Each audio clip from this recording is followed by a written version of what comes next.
안녕하십니까, 솔루션 연구소입니다. 자, 드디어 수능 성적표가 공개가 됐습니다.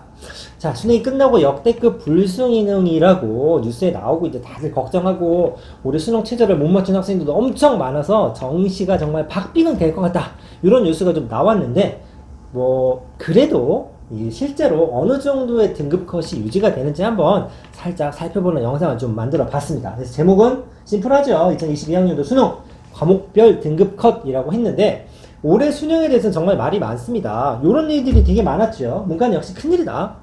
올 수능은 처음으로 진행하는 통합형 수능, 그리고 서울에 있는 상위권 대학 기준이긴 합니다만 대부분 정시가 확대가 되었고, 여전히 이 통합형 수능은 이과가 예년에 비해서 강세다라고 되어 있습니다. 물론 이과가 강세라고 해서 공부하기 쉬운 건 절대 아닙니다. 여러분들 원래 훨씬 더 힘들었는데 조금 덜 힘들어졌다라는 게 보는 게 맞고, 우리나라 현재 수능 시스템에서는 문과보다는 이과가 공부하기가 좀 어려운 건 아직까지도 사실입니다. 그럼에도 불구하고 예년에 비해서 뭔가 변화가 생겼다라는 얘기가 되겠죠. 자, 그래서 어떤 걸 얘기할 거냐면, 일단 수능 성적표를 간단하게 보면 이렇습니다.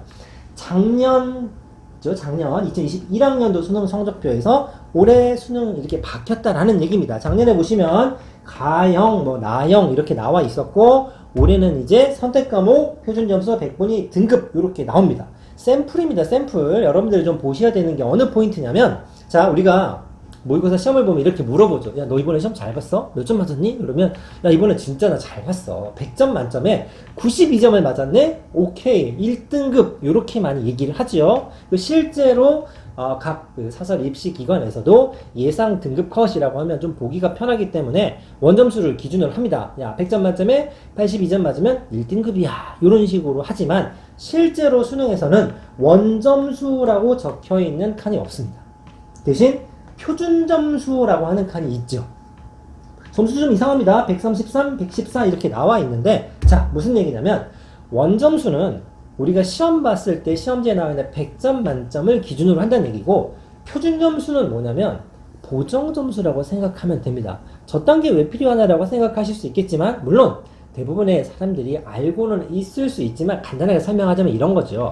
과목별로 난이도가 다릅니다. 예를 들면 물리라는 과목이 있고 지구과학이라는 과목이 있다고 가정을 하면, 어떤 학생이 둘 다 50점 만점에 45점을 맞았습니다. 원점수는 똑같겠죠? 근데 하필이면 그의 수능이 지구과학이 엄청 어려웠다고 가정을 하면 똑같이 45점으로 점수를 매기면 지구과학을 선택한 학생들이 불리하겠죠. 이런 경우 표준 점수라는 공식을 들이밀어서 약간의 보정, 즉 같은 점수라도 원점수가 같더라도 어려운 과목의 시험을 잘 본 학생들이 훨씬 더 유리하게끔 점수를 플러스 알파를 해주는 시스템이다 라고 생각하시면 됩니다. 자, 이게 바로 난이도 조절은 표준 점수라는 거를 기준으로 삼고, 더불어서 성적표에는 표준 점수만 기재가 된다는 걸 여러분들이 잘 아셔야 됩니다. 좀 와닿지는 않습니다. 매년 바뀌기 때문에 달라지긴 합니다만,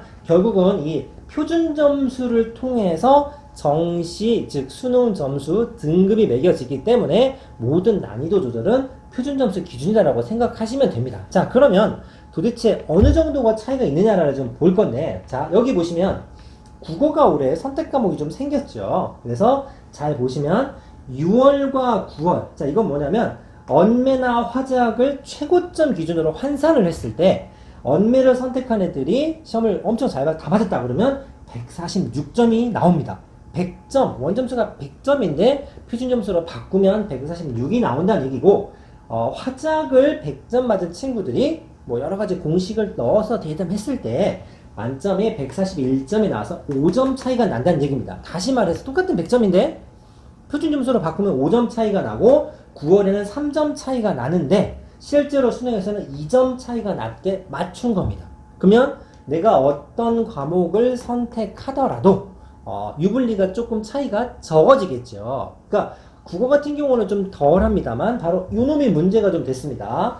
올해 수능에서 가장 문제가 됐던 건 바로 수학이죠. 수학. 여기 미적분, 기하, 확통이 있는데 미적분이 보통 이과생들이 많이 선택하고, 기하도 이과생이 선택하고, 확통은 보통 문과형 과목이다 라고 많이 알고 있었죠. 여기 보시면 6월에는 최고 최저가 4점 차이가 나고 9월에는 무려 6점 차이가 났다는 얘기입니다. 무슨 얘기냐? 145, 142, 139라는 얘기는 같은 100점이라고 했을 때 미적분이 145니까 미적분 시험이 상대적으로 조금 어려웠다라는 얘기입니다. 그러니까 어려운 시험에 100점 맞은 친구한테 점수를 좀 얹어준다는 얘기죠. 6점이면 거의 문제 한 문제 차이가 나기 때문에 요거는 유불리가 굉장히 심각하게 적용이 될 수도 있습니다. 실제로 올해 수능에서는 147, 147, 144로 3점 차이로 줄어들었죠. 그러면 미적분과 기하가 9월이나 10월 같은 수능이 9월에 비해서는 최고 만점이 똑같은 점수가 나왔다는 얘기는 아주 러프하게 이렇게 볼 수 있다는 얘기죠. 9월에 봤던 요 기하보다는 수능 기하가 상대적으로 조금 어려웠다라는 얘기입니다. 자, 그래서 작년에 가영도 137, 작년에 나영아 137인데 적어도 올해가 아니라 작년, 재작년에 수능 문제를 풀어보신 부분은 알 겁니다. 나영에 비해서 가영이 훨씬 어렵죠. 훨씬 어려운데도 불구하고 최상위권 학생들이 가영에 많기 때문에 어렵게 냈음에도 불구하고 표준 점수는 거의 같게 나온다는 얘기입니다. 즉, 표준 점수로 등급 차 이 간격을 좀 적게 만들려면 난이도 조정이 좀 들어간다는 얘기지요. 자, 요걸 감안을 했을 때 이제 무슨 문제가 생기냐면, 자, 아무튼 어려웠다고 쳐. 그리고 문과에 비해서 이과 학생들이 수능을 좀 더 수학이나 여러 가지 과목 특성에 따라서 조금 더 유리하다고 쳐. 그럼 나는 어떻게 할 거냐 이거죠. 자, 무슨 얘기냐면 이런 게 돼 있습니다. 좀 전에 설명을 드렸지만 난이도는 표준 점수로 하는 거기 때문에 표준 점수를 잘 나오는 과목을 선택하는 게 유리하긴 하죠. 그런데 이거는 제가 방금 100점이나 1등급처럼 최상위권 학생들을 대상으로 한다는 얘기입니다. 내가 2등급이나 3등급을 목표로 한다고 치면 좀 쉬운 과목에서 한두 문제를 더 맞추는 게 훨씬 더 유리할 수 있기 때문에 그 부분을 간과하지 않으셨으면 좋겠다라는 거고요. 두 번째, 정시는 이과가 유리하다. 하지만 그럼에도 불구하고 학습량은 이과가 많기 때문에 무조건 이과를 갔을 때 내가 흔한 말로 깜냥이 되지 않는데 취직 잘 된다고 이과를 갔을 때 덤터기를 쓸 수 있다라는 얘기입니다. 자, 여기까지는 좀 뻔한 얘기인데 요번에 원서 쓸 때 참고할 얘기를 몇 가지 하고 마무리하도록 하겠습니다. 교차 지원이 생길 수 있습니다. 자, 다시 한번 말씀드립니다. 대부분의 이과 학생들은 미적분이나 기하를 선택하는데 4점 정도가 차이가 났죠. 다시 말해 확통을 선택한 문과 학생들에 비해서 조금 유리한 위치에 있죠. 그런데 이번 수능이 굉장히 어려웠단 말이죠. 어려웠기 때문에 생각보다도 점수가 안 나온 친구들이 어떤 고민을 하냐면 요새 복수 전공이나 부전공이 많이 활성화되어 있죠. 그러다 보니 내가 과를 고집한 상태에서 학교를 낮추느니 좋아. 과를 좀 낮추고 학교를 좀 높여보자는 학생들이 생깁니다. 원래는 그렇지 않았지만 자, 수시 같은 경우는 총 6장의 카드를 쓰게 되죠. 그러다 보니 학생부에 있는 내용을 저희가 포기하기가 어렵기 때문에 웬만해서는 생뚱맞은 과를 쓰기가 굉장히 불편하지만 정시는 오로지 수능 점수만 가지고 학생들을 선발하게 되죠. 자, 그러면 이과 학생들 기준에서 문과로 만약에 넘어가는 친구들이 생긴다. 실제로 얼마 전에 뉴스를 보니 종로학원 같은 데서 한 10명 중에 3명 정도가 나 이 점수로는 이과 못 갈 것 같으니까 문과로 가야지. 그리고 복수전공, 부전공하고 전과를 해야지. 이런 학생들이 있다고 해요. 어느 과를 주로 선호하느냐? 바로 문과에서도 수학을 좀 보는 과들이 좀 있죠. 문과라서 난 수학을 이제 더 이상 공부하지 않아도 돼 라고 생각했는데 대학교에 들어가서 굉장히 여러 가지 이과 과목을 배우는 과들이 있죠. 바로 대표적인 게 상경 계열입니다. 여러분들 경영이나 경제학과를 가게 되면 여러 가지 경영, 경제 이론들을 배우다 보면 수학, 숫자 노름을 좀 할 수밖에 없기 때문에 수학을 좀 공부하게 되죠. 또 어떤 과들이 있냐면 생활과학대라고 해서 좀 문과도 좀 애매하고 이과도 애매한 그런 과들을 묶고는 단과대가 있습니다. 뭐 섬유공학과라든가 이런 것들이 있는데 이 생활과학대라고 묶여져 있는 과들이 있습니다. 그쪽도 아마 이과생들이 노린다고 하면 꽤나 노려봄직한 과들이죠.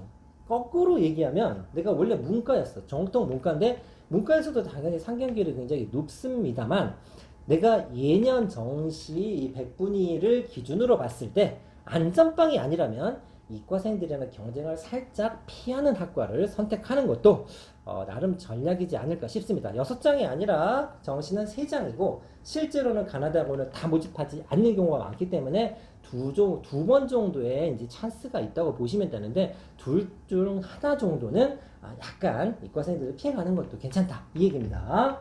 자, 1등급에 대한 차이가 적다라고 했죠. 그러니까 아무리 이과가 유리하고 이 과목별 선택 과목별로 차이가 있다고는 합니다만 그거는 그들만의 리그를 노리는 친구들 100점 근처를 맞거나 최소한 1등급을 맞은 친구들한테는 크게 영향력이 있죠. 2점 차이나 4점 차이라는 게. 하지만 2, 3등급이 목표이고 그 정도 레벨에서 학교를 고르는 친구라고 하면 실은 이 선택 과목 간 유불리는 생각보다는 차이가 적을 수 있죠. 좀 쉬운 과목을 고르더라도 한 문제 또는 두 문제를 더 맞추는 전략이 훨씬 유리할 수 있다라는 얘기입니다. 물론 올해 첫 통합형 수능이라 변수도 많고 실제로 정시 입결이 발표가 되면 어떤 경향성을 띨지는 잘 모르겠습니다만 적어도 현재 기준에서 성적표를 가지고 정시를 지원한다면 이 한두 가지 정도는 조금 유념하셔서 지원을 하시는 게 한 판 더 하는 길을 피하는 길이 아닌가 싶어서 간단하게 정리해 봤습니다. 자, 올해